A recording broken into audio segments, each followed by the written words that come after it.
I'd like to urge the House and the Senate together to consider what terrible days we're in for the American taxpayer.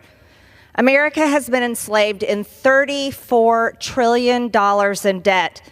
And yet over the weekend, the Senate went into overtime throughout the Super Bowl and beyond into the early morning hours to pass a $95 billion package to fund foreign wars.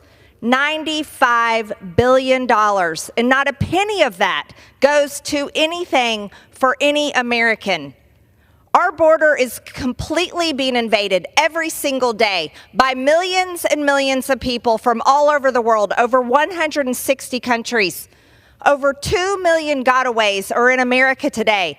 A gotaway is a person from a country we do not know where they're from. We do not know where they are inside our country, what state they are in, what city they are in. We do not know what they're going to do here on our homeland. But we've lost them. Over 10 million people have crossed the border during the Biden administration. Yet the Senate works overtime to fund foreign wars. $95 billion and $60 billion of that is to go to Ukraine.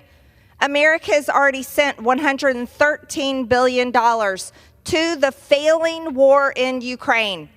It's a complete buzzsaw for an entire generation of Ukrainian men. This is a land where there should be peace talks continuously ending this war, not a place where we continue to write blank checks and say, keep the money laundering going, keep the corruption going, keep selling our weapons to lands and countries and governments we do not know. There's so many stories of corruption coming from Ukraine, but they claim that we have to fight for the democracy of Ukraine. That is a lie. Ukraine, they suspended their elections. If we're fighting for democracy, why do we fight for a country that suspends their elections, locks up American journalists, and destroys free speech? This is nothing but a money laundering scheme, all in the backs of the American taxpayer, while the American taxpayer is punched in the gut every single day as our border is kept wide open. The American people do not support continuing this war. The American people work hard for every single penny they earn, and it's time for the House and the Senate, Republicans and Democrats, to remember our oath of office, and it's time for us to serve the American people, the American interest, American causes, American businesses, and the American border. But yet this institution has lost its way. $34 trillion in debt. And the only thing that we're to talk about is to continue funding a war in Ukraine and to fund a war in Israel. That's a danger for Israel. If Israel takes America's money, they open themselves up to the Biden administration and the State Department, hooking their hook in their government and telling them what to do in their war. Israel doesn't need to be told what to do in their war. They need to be allowed to conduct their war as they see fit.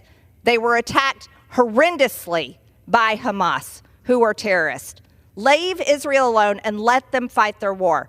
But yet, no, every single time we come back into town, the main issues we talk about here is how to fund foreign countries, foreign wars, and foreign governments while the entire world invades our country. And the American taxpayers are forced to pay for it all. This is a complete failure for the American taxpayer. It is a betrayal of our citizens. And this institution, the House and the Senate, need to remember our one constitutional duty, and that is to create a budget that funds our government for our people, a budget that does not enslave our people into further debt.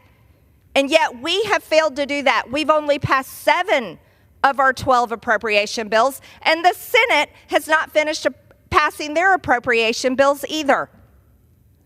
I'm here to urge my colleagues in the House and the Senate that we must come together and remember our oath of office, remember the people that we serve, and do our jobs.